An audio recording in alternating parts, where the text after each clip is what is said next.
Good morning, good afternoon, good evening, whenever you're watching or listening to this. I'm the Shredder. The opinions I'm about to express, as always, are my own. And this is going to be my review of episode 2 of season 5 of Dark Side of the Ring, Buff and the Bagwells.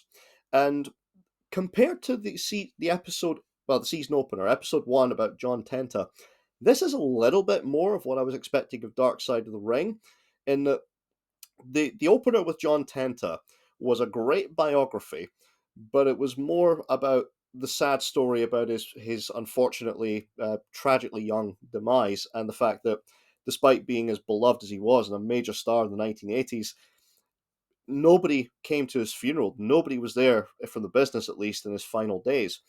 This was more what we're kind of used to in a story about a guy who, in many ways, has been responsible for his own fuck ups in the business and the fact that he didn't have the career that he thought he should have.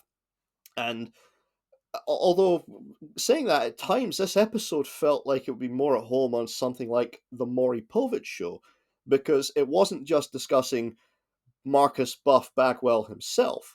It was discussing his entire family and his background there, and what that has played into his personal life and with regard to the wrestling business.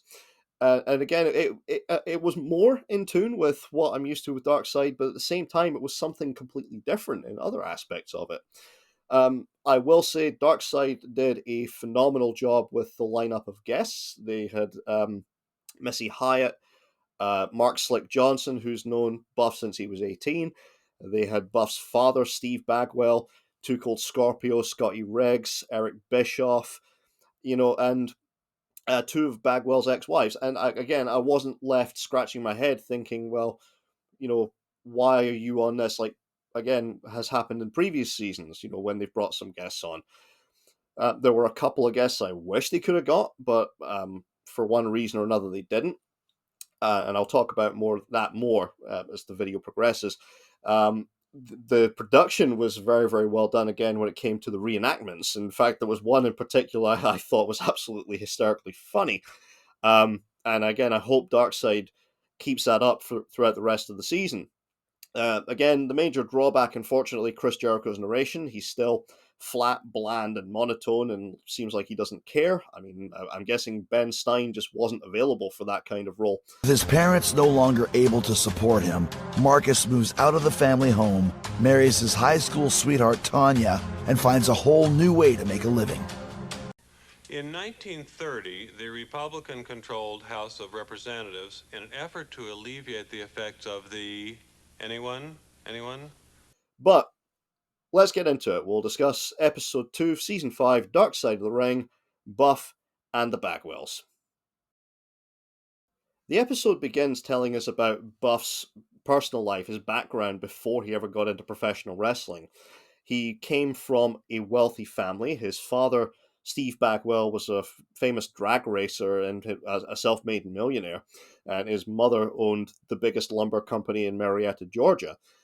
The impression I got of his family during this entire segment of his life that was explored in Dark Side of the Ring is just how dysfunctional and messed up things were at times. I mean, I got the impression Steve Bagwell is somebody who's either come from the backwoods down south or a trailer park and made it big, and that mentality has stayed with him throughout the rest of his life.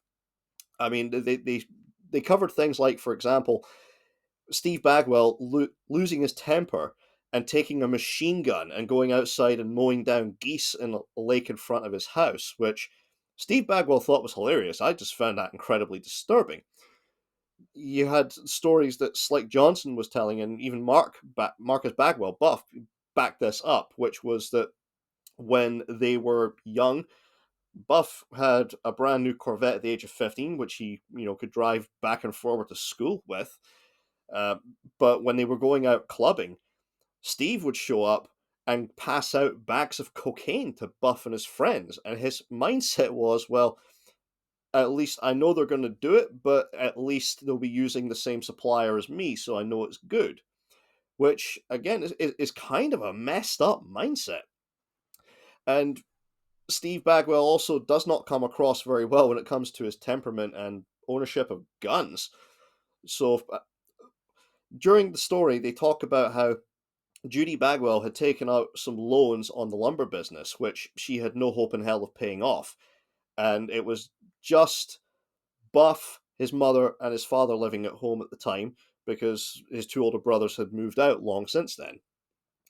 And they get into Buff's mother and father get into a fight, and she's getting ready to leave. And he goes out and says, "You're not leaving in my car," and he threatens to shoot the tire.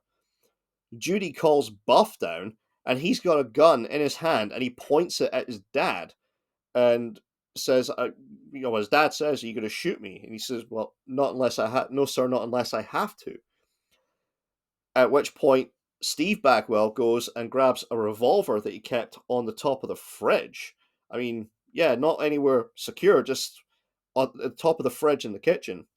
He takes it and he points it at Buff. They get in a standoff. Buff shoots his father. If it wasn't for the fact that Buff's dad got his hand up, then he would probably have been dead because the bullet was going for his chest and it wound up crashing into his wrist. And it caused enough damage to where he needed to get a bone graft from his hip bone into his wrist. And Buff wasn't remorseful for this. He felt he was right in doing what he did. He wanted to kill his dad at that point. And Steve Bagwell's the one who eventually reached out and said, that Buff was completely right in doing what he did. He was protecting his mother. And they had a rough relationship for a couple of years, but apparently they've been best friends ever since. And it's a weird mentality I can never ever get my head around. But it's during this period again the family's gone broke. They lived in a big mansion. I mean, they had their own batting cage. Like I said, Buff had got a new Corvette at the age of 15. He says he was spoiled rotten, but he wasn't a spoiled brat. Make of that what you will. He says he wasn't a spoiled brat because if he stepped out of line, he got an ass beating by either one of his parents. He got one by his father, and he got hundreds from his mother. But has moved out. He by the age of 18, he marries his high school sweetheart, and he works as a stripper after he's left home, and he has no problem with it. He has no issues with it at all. And it's when he's living in an apartment complex in Atlanta, Missy Hyatt spots him when she's looking for somewhere to live, and she sees Buff, this young guy, in a tank top and little shorts, and the physique he's got, and she says, "Well, I want to live wherever he's living." And this is where Missy Hyatt becomes friends with Buff. Buff says that his brother wanted to wrestle. Wrestling was on the TV, but it was not something Buff had ever considered, ever getting himself into as a profession. And lo and behold, Missy is the one that suggests that Marcus should get into wrestling. Buff doesn't think there's any money in it until Missy tells him our lowest paid guy makes $100,000 a year. At which point, Buff is straight in there. He wants to learn how to be a professional wrestler. He talks his young wife into being the one to support him so he can chase that dream. So she now has to work as a dancer. They never specify what, whether she got into stripping like Buff Bagwell did or whatever kind of dancing it was. But she hates this job so much that she comes home crying every single night. But the promise is once Buff has made it into professional wrestling and he's got the big contract, he will then support his wife for the rest of her days. So she agrees to it. That's a mentality that we see in many other ventures too, not just professional wrestling. I mean, hell, YouTube. How often do you see got some people on this site?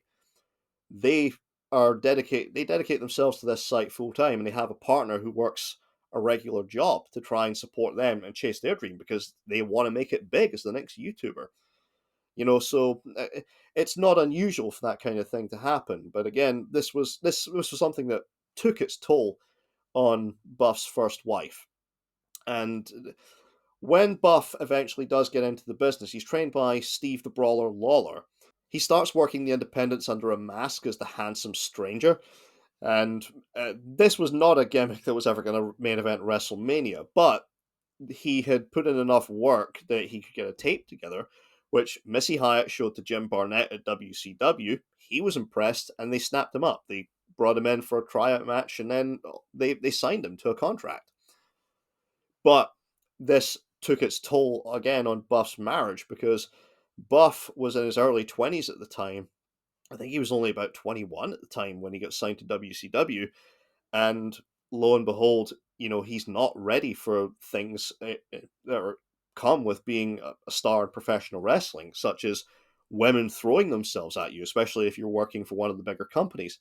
And he openly admits he cheated on his first wife, which, again, I couldn't understand the fact that his first and his third wife, who were interviewed for this show, both of them had been there for him at the lowest points in his life.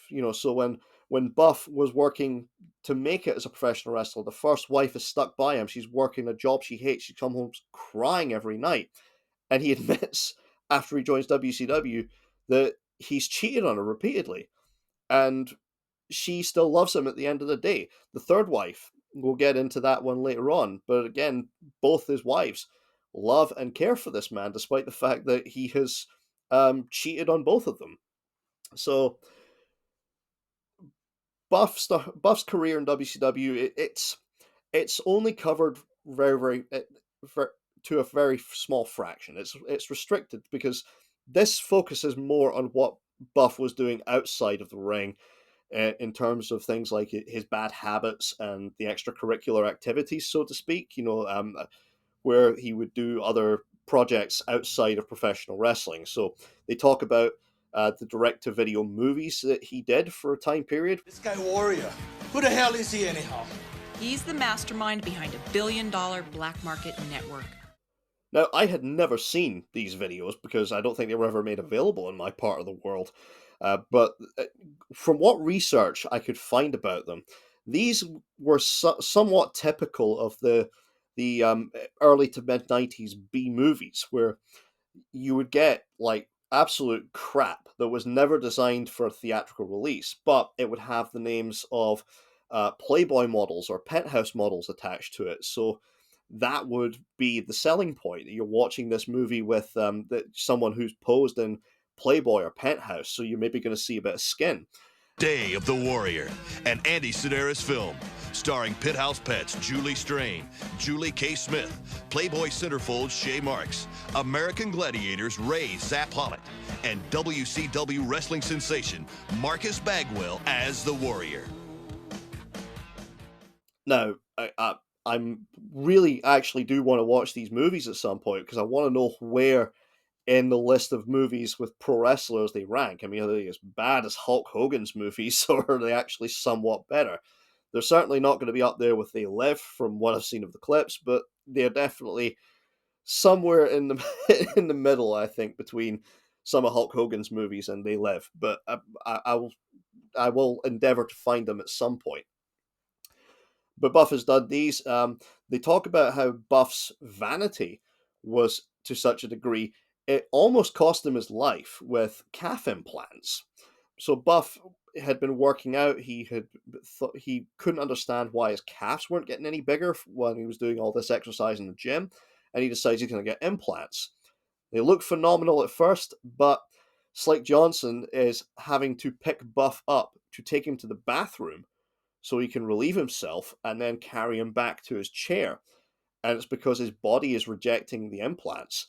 It got so bad. They have a clip of him on a reality TV show where he talks about this, and he actually considered having his legs cut off in order to keep them, because he was asked, like, is there any way I could keep these, when they said we need to get these out of your body. And he says, yeah, if you want to have your legs cut off.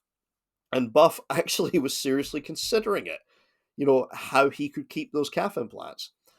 He ultimately did the smart thing. He got them removed. He has them still in a box at home, which is incredible to think. But this was the kind of thing that Buff was doing. I mean, he was so vain that he almost killed himself. Meanwhile, with regard to WCW, they cover his first tag team with Too Cold Scorpio and how successful they were. They briefly mentioned Stars and Stripes, his team with the Patriot, where he won the WCW tag belts with the Patriot twice. That only gets a very, very brief mention in between the next partnership, which was with Scotty Riggs for the American Males. So a team that has it lasted longer than Stars and Stripes. Stars and Stripes was, I think, a 1-year deal until the Patriot left WCW. But the American Males are very, very fondly remembered, especially when the theme in particular became a bit of a meme on the internet a few years ago.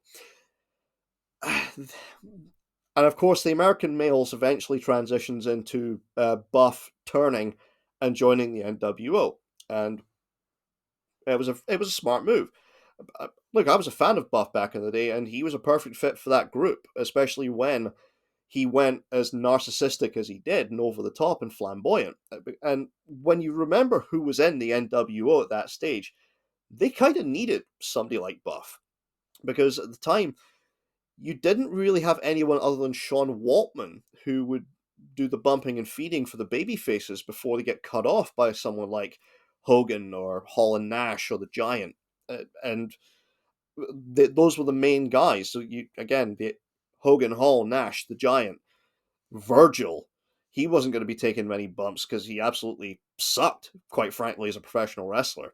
I mean, his entire career can effectively be summed up as one massive rib, be it, the WWF calling him Virgil after Dusty Rhodes' real name, or WCW referring to him as Vincent. Obviously, a dig at Vince McMahon. But you wind up with Buff Bagwell joining the NWO. Buff's first wife thought maybe they could patch things up and get back together, but when she saw him become Buff Bagwell and embrace that character more in his real life than anything else, the letters NWO to her meant, now we're over. And this is also something that Too Cold Scorpio brought up, which is that Marcus Bagwell is a great guy to talk to. Buff Bagwell is a complete fucking asshole. And that's the impression that I got from quite a few people with regard to the show.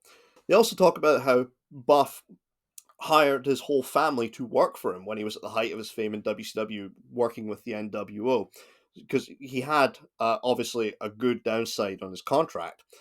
And, this meant that, his family were responsible for things like cleaning his house or making sure he got to the airport on time or filing his taxes, things of that nature.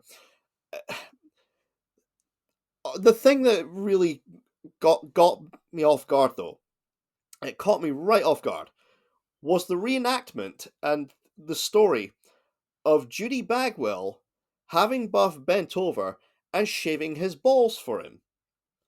I am close with my mother. I can't imagine any scenario at all where I would ask her to shave my testicles or any other part of my body for me. So, it was a weird story, but it also, in some respects, it made me think one of the more infamous stories about Buff's later career is probably true. That it's at least it's not the way that Buff tells it. But again, they mention this story. Mark Slick Johnson walks in. Judy and Mark wave to him from the bathtub and say, "Hey, Mark, how are you?" And he just walks straight out because it's too weird even for him. And again, I completely agree. Buff meets his second wife, who is not in this episode. He also later on marries his third wife. I think it was the year 2000 they hooked up and actually got married. But and he married a woman who also happened to be named Judy. And again, it's a weird one watching this episode. I can't imagine how Marcus Buff Bagwell has managed to maintain a relationship with women he cheated on repeatedly with, and to the point they still love him. They want to see the best for him. I mean, most women who have been cheated on, and most men, frankly, who've been cheated on, do not wish the best for the partner that cheated on them. So, it was a weird one to see in this episode. It was somewhat refreshing and quite interesting to witness, though. So they mention Buff's run in the NWO, where during a match, it was a tag match. It was Rick Steiner and Lex Luger against Buff Bagwell and Scott Norton, Vicious and Delicious, on WCW Thunder, where Buff takes a bulldog from Rick Steiner off the top rope. And unfortunately, they botch the move. Buff crashes his head into Rick Steiner's body. His neck snaps backwards, and he thinks he's paralyzed. He can't move. And it turns out, yes, he's broken his neck, and he had to have surgery for that. But he also, thankfully, only bruised the spinal cord, so he actually could sit up that same night, just a few hours after the accident. And, thankfully, he wasn't going to be in a wheelchair for the rest of his life. But it's also something I kind of wish they delved into, the fact that WCW botched this moment, because Buff mentioned they cover the fact that Buff was out of the ring for like he was out of WCW for about 3 months, and then for the next 7 months after that, 10 months after the accident, he was Scott Steiner's manager. And I'll talk more about that in a little bit too, but again, I kind of wish they had mentioned the fact that WCW just botched what was potentially one of the biggest opportunities they had to make him a huge babyface. I mean, you watch the promos back in the day where Buff is wheeled out in a wheelchair, and he wants to talk to Rick Steiner. He wants to forgive him for what happened. Hogan comes out with the other members of the NWO. He calls him Cream Puff Buff, and he tips him out of his wheelchair. It's one of the most heinous acts you had ever seen a heel do on television. And you thought, my God, Buff, if he came back, he would be over huge as a babyface. Instead, no, they have him become a heel still and side with the NWO. And again, I think it was a massive botch. It also probably didn't help bringing him back 3 months after the accident, even working as a manager, still being on the road, when realistically, he probably should have still been at home recovering that entire period. I mean, look at somebody like Big E, who is now completely mobile, and is apparently not in any pain after the horrendous neck break he suffered. I do not want to see him ringside as a manager involved in any aspect of that until he is completely fit and healthy to return to any kind of action. I'm happy enough with him being on the panel shows. I don't want to see him potentially, getting bumped or doing anything else and, winding up in a wheelchair. And the thing is as well, they talk about Buff's addiction spiraling out of control at this point. Which came first? Was it the chicken or the egg? Was Buff already an addict and the neck injury just exacerbated his problems? Was he using more and more painkillers and muscle relaxants and harder drugs at that point? Or was it because of the neck break that he started using these drugs? This is something Darkseid unfortunately didn't cover, and I really wish they had made mention of it. The pairing with Scott Steiner, I will say though, was actually very, very good. I mean, Scott Steiner, it was great having a guy who was a gym rat in Buff Bagwell come out and putting Scott Steiner over in the size of his arms, calling him Big Papa Pump, really putting over Scott Steiner as having the greatest arms in professional wrestling. It was absolutely phenomenally well done. Again, maybe though Buff shouldn't have been on the road at this point. Buff's addictions get so out of hand that he's convulsing visibly on an airplane. He's passed out in his hotel rooms, and Slick Johnson and his wife Judy are making excuses for him, and it's not good. It's not healthy at all.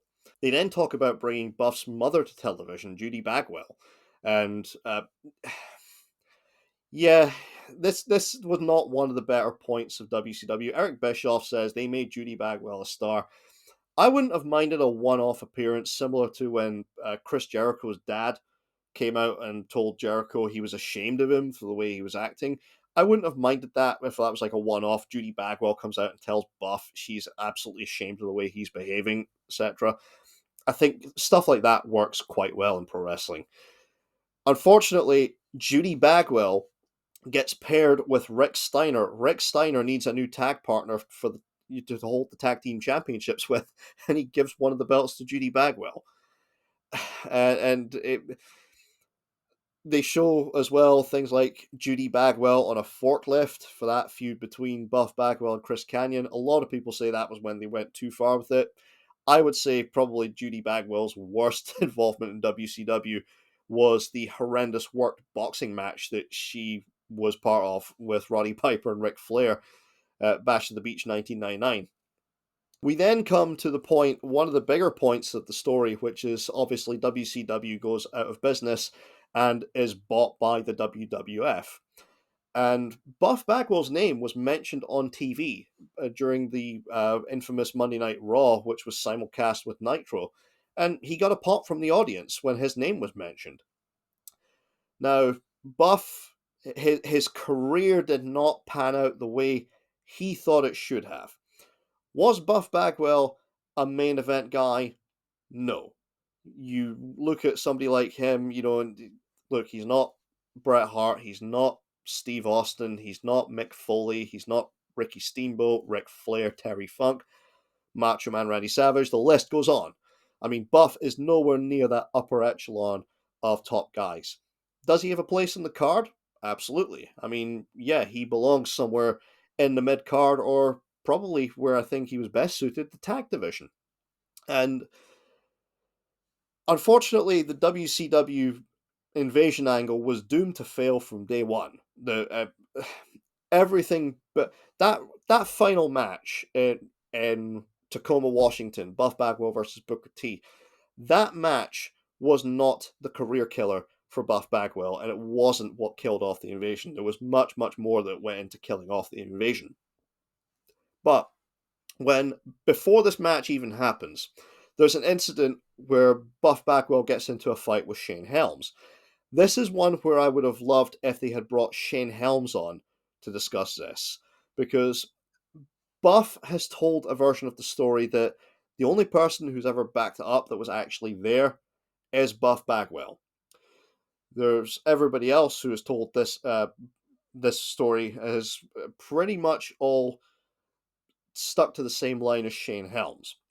Now, they were training for about a week in a facility. It was called Trax, and it was somewhere where they sent the WCW guys to get accustomed to the WWF ring, because the WWF ring was actually completely different from WCW in some respects, because the WCW ring, depending on the era, it was either 16 by 16 or 18 by 18 feet, whereas the WWF ring was 20 by 20. Which means some guys would have to get their timing right and learn to take that extra step or two when running the ropes or doing other things in the ring. The other thing as well is the WWF ring used real ropes, whereas the WCW ring, it was steel airplane cable. So they had to get accustomed to the ring. Not everybody who wound up at the Trax facility ever even made it to TV. I mean, there's a bunch of guys who were signed up in the buyout who wound up languishing in developmental. I mean, Mark Jindrak was one of them. Kwee, Evan Courageous, Lash LaRue, Mike Sanders. There was a bunch of guys who got snapped up and never ever made it to TV. And it may be because that they couldn't adjust at that point to the WWF ring. So they had to go and get polished a little bit in a developmental territory like Heartland. And that was never offered to Buff at the end of this run. And I think there's some very, very good reasons for that. There's some aspects of this that Darkseid completely missed out. So, at the facility, supposedly what happens is the WCW guys are sniping at each other, and Buff makes a comment at Shane Helms. The way Buff tells it is that Shane Helms made a remark about, Buff has to show up on time for once, and Buff took it the wrong way. He threatened to slap Shane Helms' teeth down his throat, and Buff, that's apparently when Buff squared up to him and he slapped him in the face, the Bagwell slap, as he calls it. At which point, Shane Helms supposedly throws a bottle, which is frozen water inside of it, and cracks Bagwell in the skull. This is actually the one reenactment I think Darkseid did horribly wrong, because they show the bottle breaking when it was actually a plastic bottle, and nobody has ever said otherwise. But he throws the bottle, it hits Bagwell in the head, and it splits his head open. Bagwell has to get staples. The way Bagwell tells it is that Shane Helms is crying, he's apologetic, he's thinking they're going to get fired. They all make an agreement not to tell the office what happened. And Bagwell goes to his own doctor. He has to get staples put in his head, which he then colors black with a Sharpie to make sure aren't seen on TV and nobody notices. They just blend in with his hair. The other version of this story, though, is completely different. The version that everybody seems to back up from Shane Helms is that Buff Bagwell ran his mouth at Shane Helms. It was something like a your mama joke, and Shane Helms fired with one back. Shane Helms was sitting inside the ring with his back to the ropes, and he was rubbing a water bottle against his shoulder. He didn't have anything frozen because it was the Trax facility. He just went and got like a little water bottle, which was the coldest thing he could find, just to rub against his shoulder, because he got hurt working with Mike Awesome.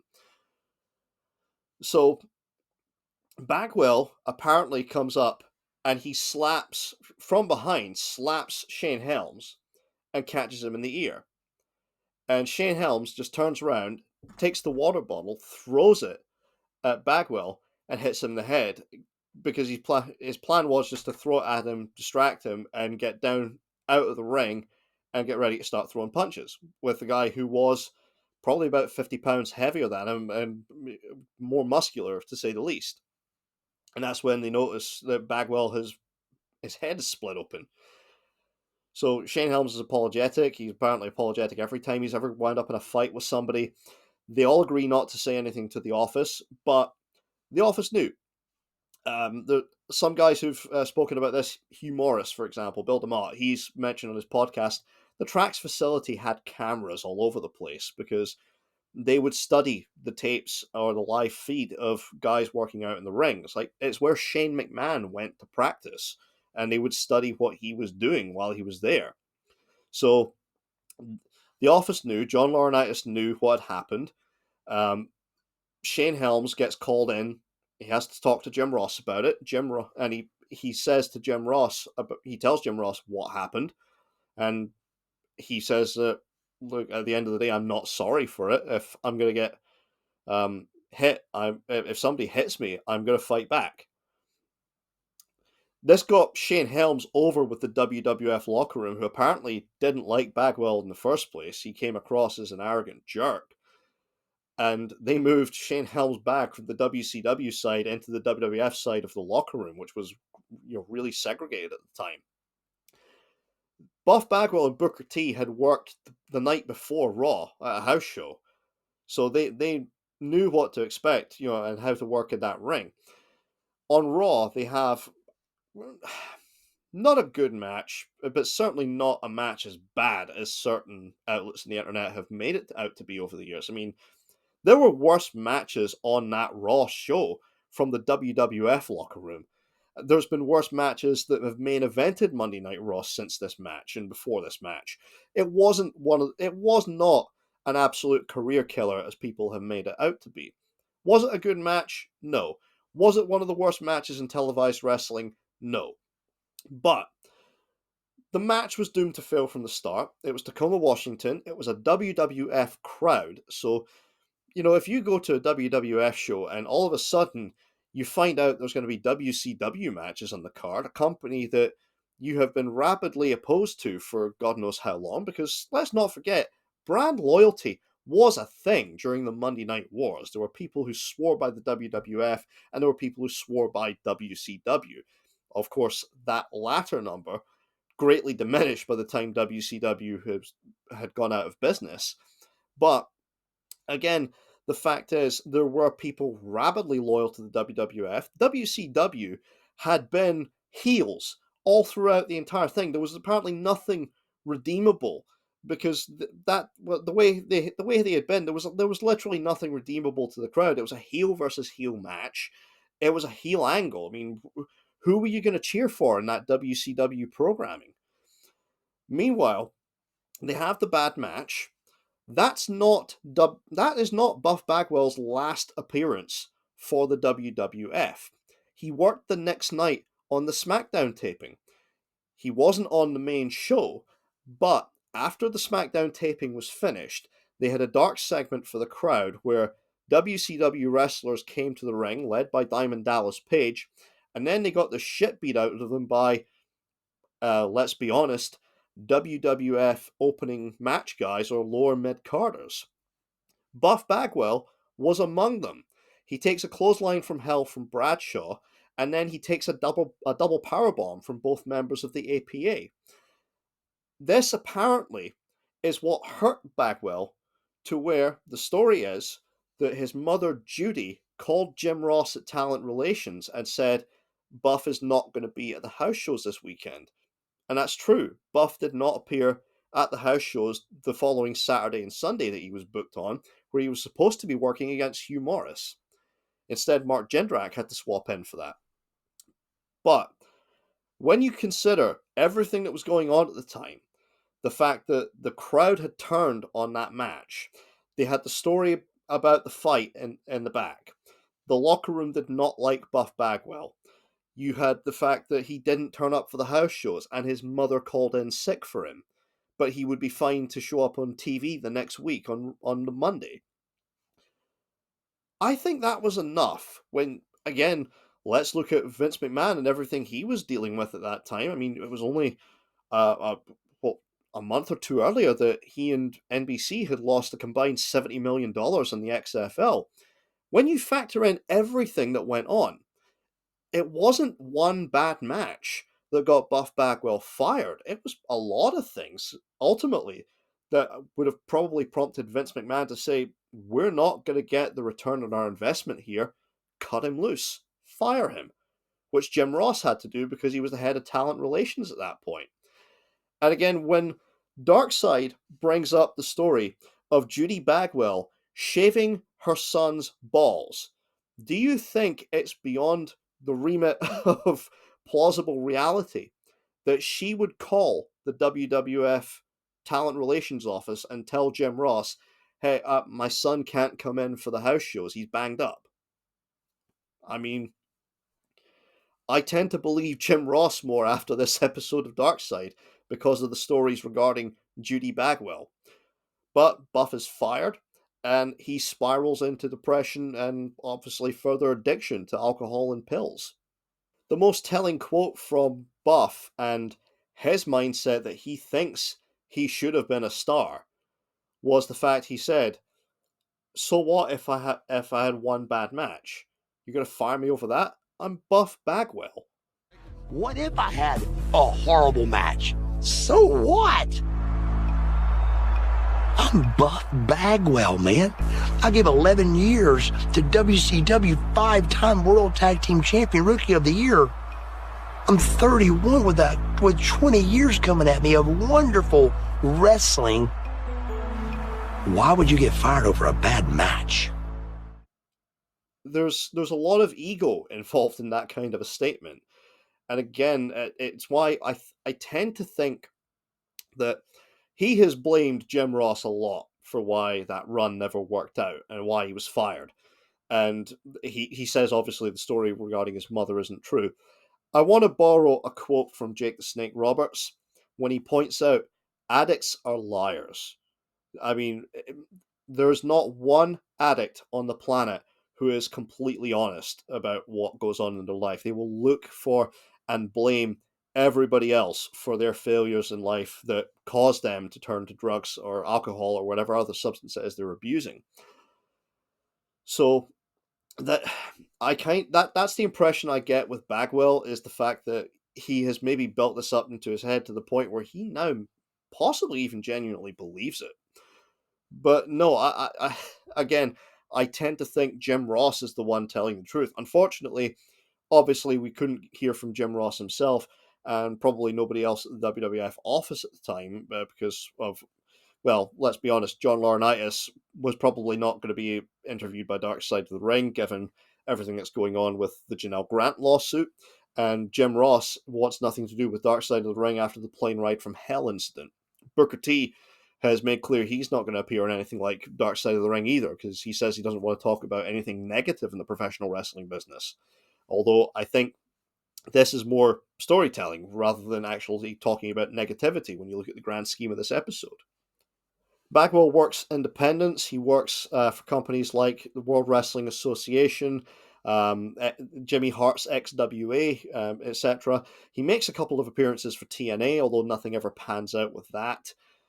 Which again, I was quite surprised at that. Nothing. I was quite surprised you never saw Bagwell showing up in TNA for any kind of extended run during that period after he left the WWF. But it is what it is.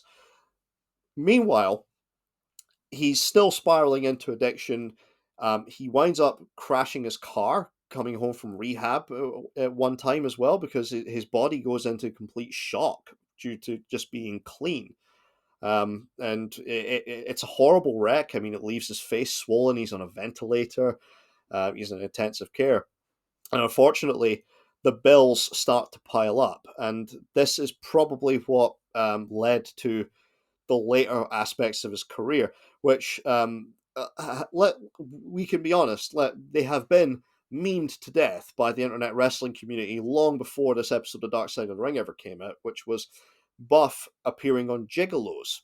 So Buff appears on this this reality TV show called Gigolos for $25,000.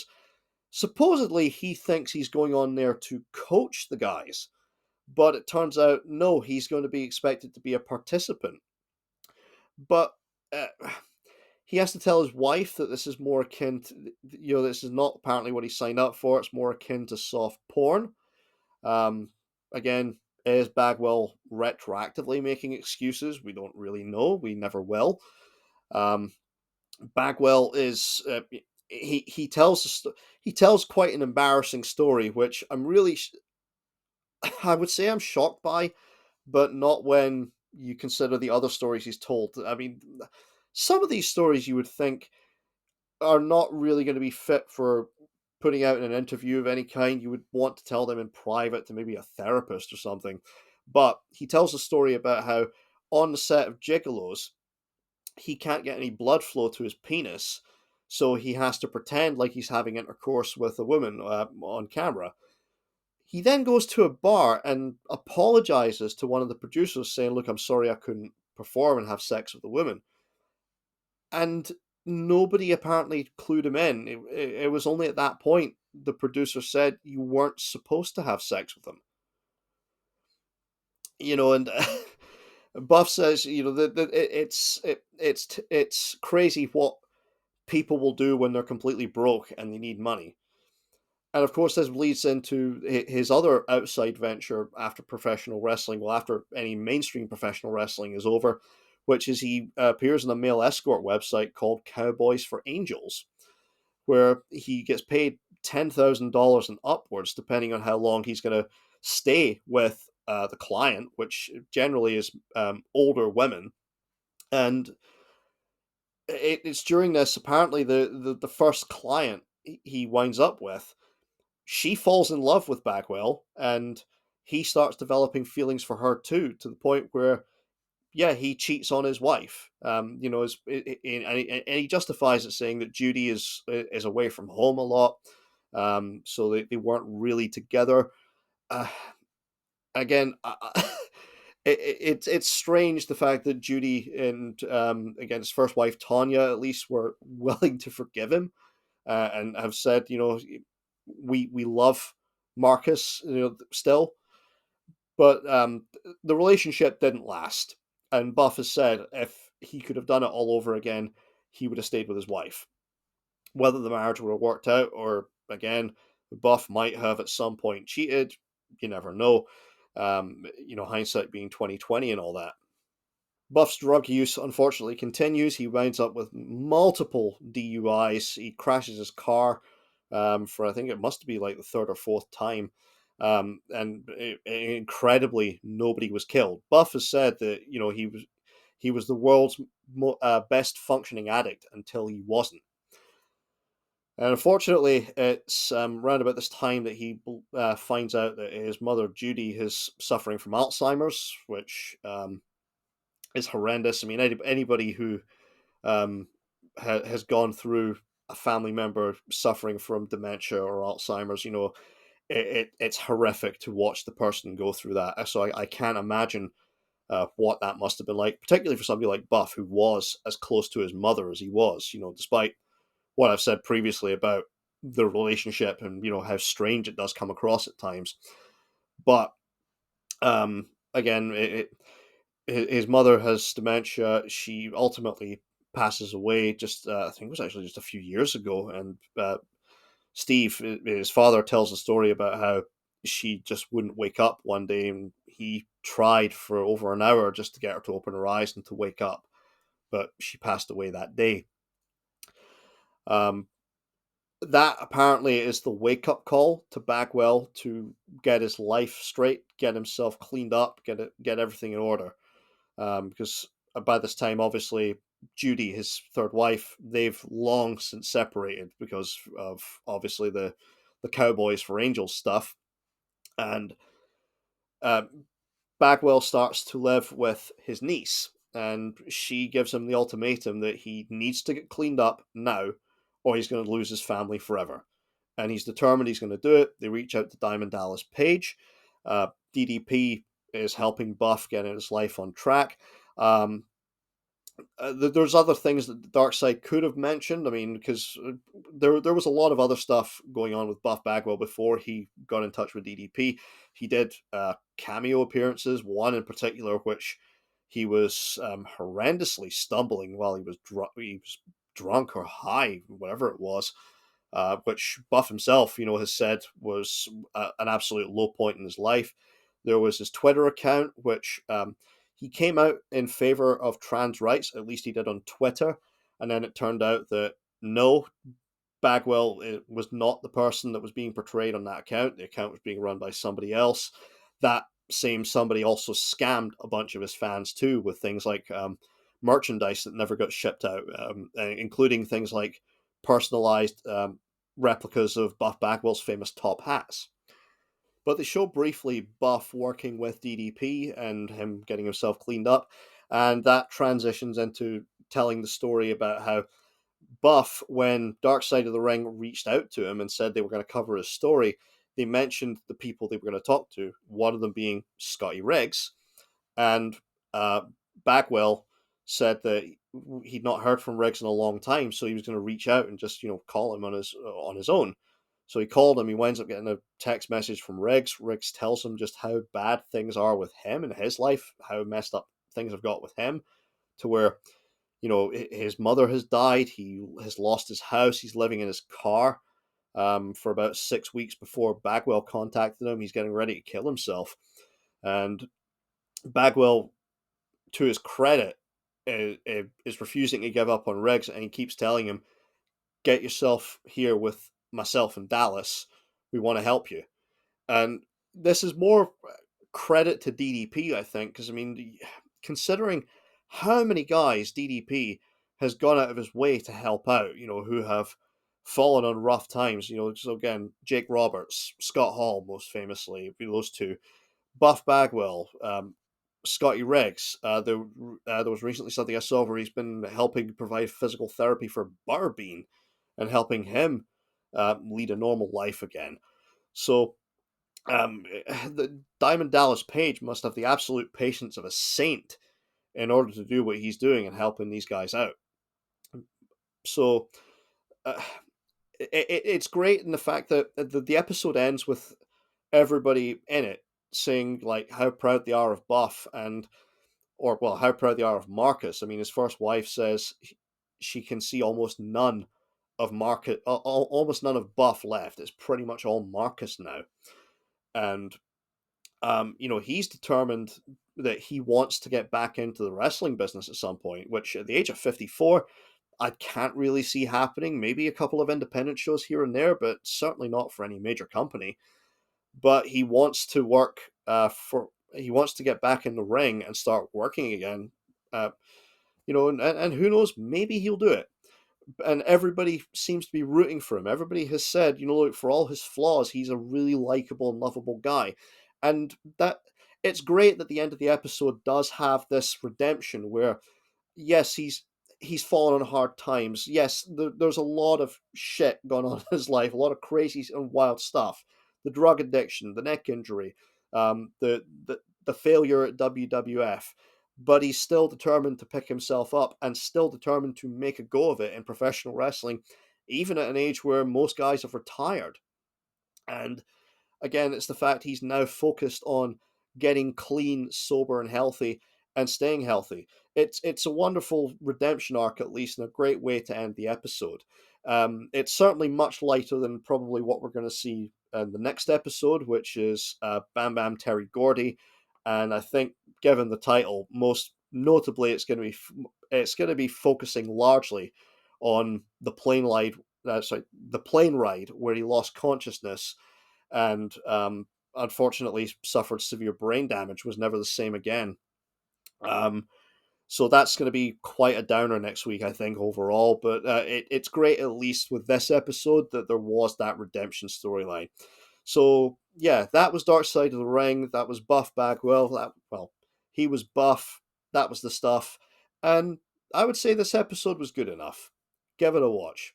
Otherwise, that was my opinion. That was my review of Dark Side of the Ring, Buff and the Bagwells. And I will be back next time with either a retrospective about why the invasion was doomed to start with, because again, I think Bagwell gets a raw deal on this in some regards, or it will be a review of the episode on Bam Bam Terry Gordy. But until next time, peace out.